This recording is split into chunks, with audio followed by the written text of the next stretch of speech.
Today, I'm gonna show you how to turn this into this. These are my boneless rib wings. Today, we're gonna start with some pork baby back ribs. We wanted to use baby back ribs today because we wanted plenty of meat for our boneless pork ribs. Just gonna open up the package and pull this out. And we're actually not gonna be trimming anything at all. The only thing we're gonna do, actually, this membrane's actually already off. You can see it here. The membrane's already off on this rack of ribs, so there's nothing to pull here.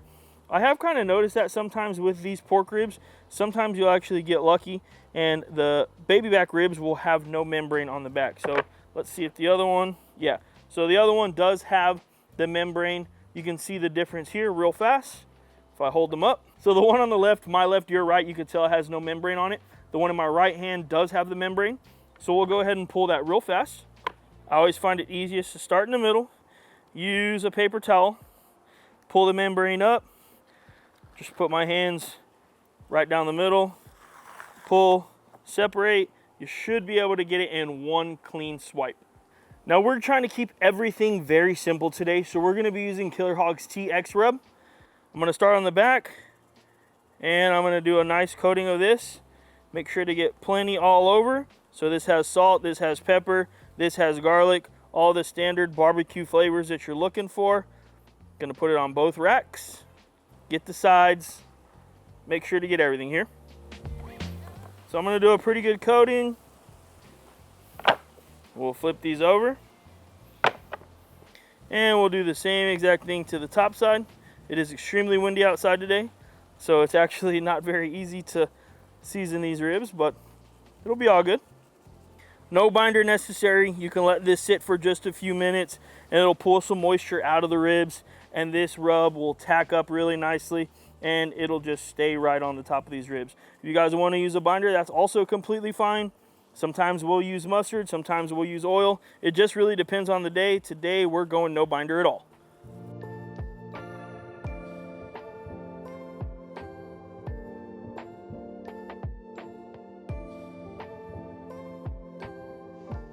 We got our Weber Searwood XL running right at 300 degrees, and all I'm gonna do is put my racks right in the middle.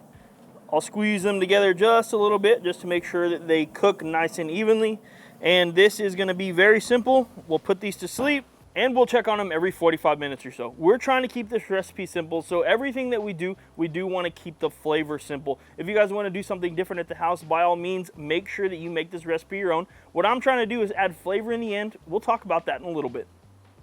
After 45 minutes, it's time to take a look at our ribs, and I can tell you from here that they are looking absolutely outrageous. I love the color, especially when you're using a simpler rub. You get that nice porky color. The black pepper pops through really, really hard here. And we're gonna go ahead and spray it with some fake butter. I can't believe it's not butter. And just gonna go ahead and put some on top here. But man, I mean, if you guys could see from here, let me see if I don't burn my hands, but the ribs are just looking so far so good. You can see all that black pepper coming through. And just because I've been in the mood of flipping my ribs, let's go ahead and flip these over today. Man, the backside even looks so delicious on these. We're gonna go ahead and spray this with some more butter. One of my good friends, Mark Williams with Swine Life Barbecue, one time told me that when he's cooking ribs, he wants the bottom side to look just as good as the top. So we're gonna go ahead and see if we can't replicate that as well. You can see again, there's a great black pepper look on the back of these ribs, which is one of my favorite things in all of barbecue. Let's go ahead and wait 45 more minutes. We'll come back and see if it's time to wrap. It's been an hour and a half on our ribs. Let's go ahead and check them, see if it's time to wrap. Oh yeah, I mean, the color on these is just looking impeccable. To be 100% honest, I almost want to change my mind and just eat some nice baby backs today, but we're not going to do that. We're going to follow through with this recipe. But again, the color on the front and on the back side is just truly looking so damn good. We're going to go ahead and wrap these up. Let me show you how we're going to do that. I've got half a stick of butter here. I actually am going to put these meat side down. You guys probably know I typically don't do that, but I do want everything on these ribs to be nice and soft. So this is gonna ensure that we have a really nice soft texture on top of our ribs. I've got 2 pieces of foil. I'm gonna throw some chicken broth down here, a pretty decent amount to be honest.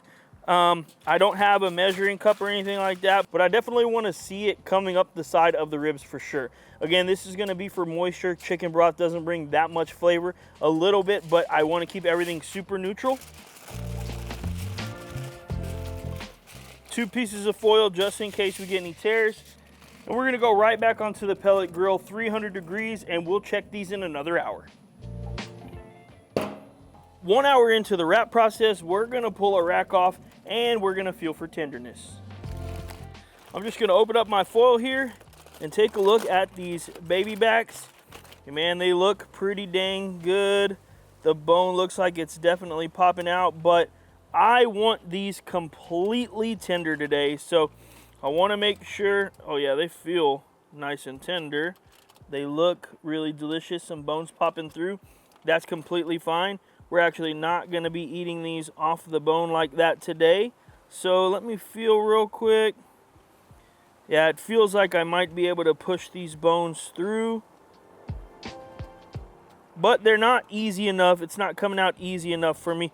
I actually want to completely remove this bone from these ribs. So I'm going to let these go 30 more minutes and then we'll check them again. While we're at it, we might as well check the other rack just to see for tenderness, but it's only been 2.5 hours, so I do not expect these to fully be done. I'm looking around 3 hours and 15 minutes, and then these should be right where we want them. All right, so if you look at this rack here, I'm actually gonna call this one done. You can see that I can slide this bone in and out. I could pull it all the way out. I don't know if I could pull a Mark Williams here, but I should be able to slide it all the way out. Whoop. Clean bone. And Mark showed me, should be able to put it all the way back in. I'm not used to doing this. He does this a lot, but yeah, you can see, should be able to put it all the way back in. So this right here is a perfectly cooked baby back, in my opinion. And we're gonna let these rest until it's time to eat. We're also gonna let our other rack get nice and tender just like this. While we're at it, we're gonna start making up some sauces. It's gonna be time to make our boneless rib wings here pretty soon. For our boneless rib wings, we're gonna make some wing sauces now. So we wanna keep it traditional. We're gonna start with some Killer Hogs hot sauce. We are gonna make a buffalo rib wing. So we're gonna do this whole bottle. Now this has a really great flavor on its own, but we are gonna add 2 tablespoons of butter, and we're just going to put our pan on medium low and melt the butter nice and slow. After just a few minutes, our buffalo sauce is completely done. We're going to go ahead and put this to the side, and we're going to make our next sauce. Next up, we're going to make a standard barbecue sauce. So I'm just going to do half and half. Killer Hogs the barbecue sauce and Killer Hogs vinegar sauce. I might go a little more vinegar sauce because I love vinegar sauce. Probably my favorite barbecue sauce of all time. That and apple habanero are pretty darn close. So all I'm gonna do here is just mix this up a little bit, get a little bit warm. I don't want to burn anything in here. There is a lot of sugar, so I'm just gonna get it a little bit warm and then we'll put it to the side. All right, now we're gonna go in with half a stick of butter. This is gonna be our last sauce of the day. And we're gonna throw in around a tablespoon of garlic. This is fresh garlic that we chopped up ourselves. I'm going to move this around a little bit. What I want is for the aroma to come out of this garlic. I don't want anything to burn. So if you can't tell by now, we are going to go with a garlic Parmesan flavor here. So don't forget, we're kind of trying to treat these like chicken wings. So any chicken wing flavor or any flavor that you like on your ribs will go absolutely perfect. Garlic smells really good. Nothing is burnt. We're going to go ahead and put this to the side. So right now we have our garlic and our butter. We have not added any Parmesan cheese yet. I do want to make sure to try and get all that garlic out. Nice.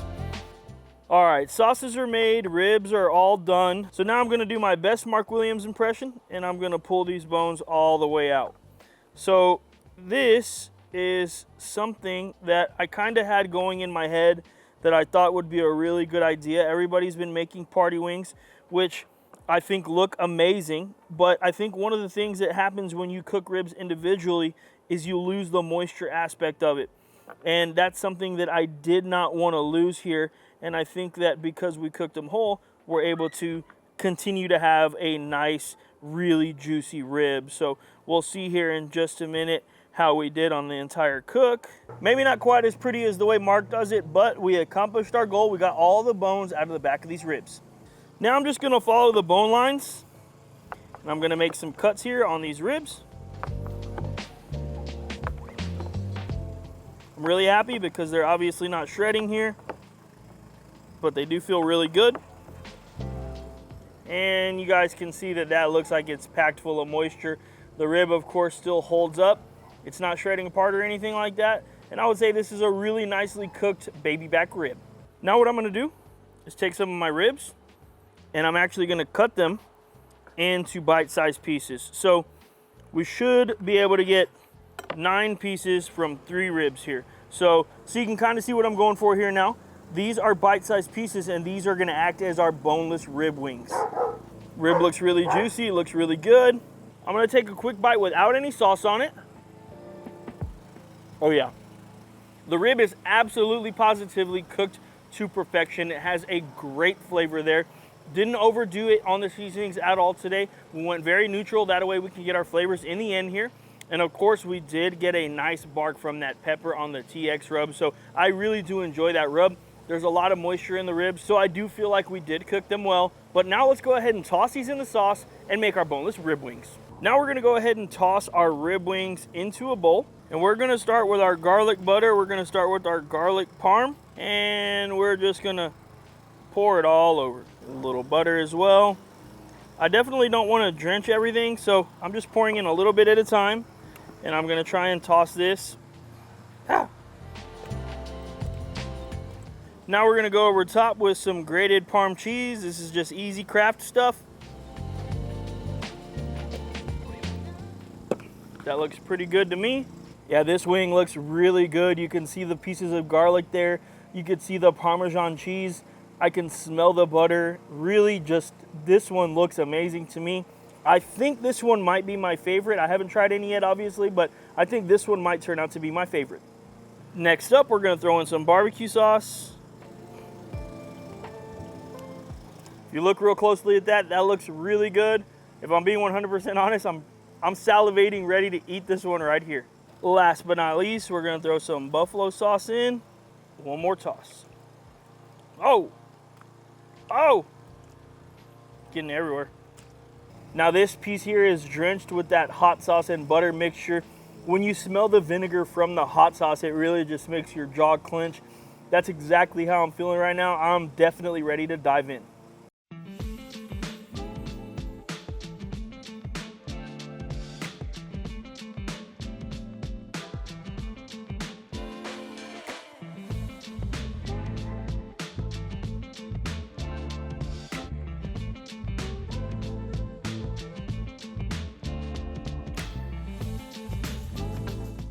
Okay, now it's time to try our boneless rib wings. I was extremely happy with the cook. Overall, the ribs came out nice and tender. Now we've added some extra flavor. Let's see if we made them even better.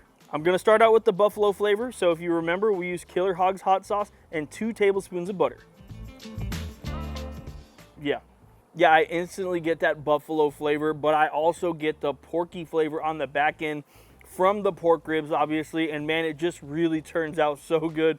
I was really happy with that first bite because I love when I bite a chicken wing and I get that vinegar from the hot sauce. It just kicks me in the back of the throat. And man, I've got absolutely no complaints with that. So Killer Hogs hot sauce is not very hot. It's a delicious eating sauce, so you can eat plenty. You don't even need to put the butter in there if you don't want to, but I do like it just because I do think it adds a little bit of depth to flavor. We also have our homemade ranch here. We've used it in a video before. We'll put a link right up here. I'm gonna try it with a dunk. Oh yeah, oh yeah.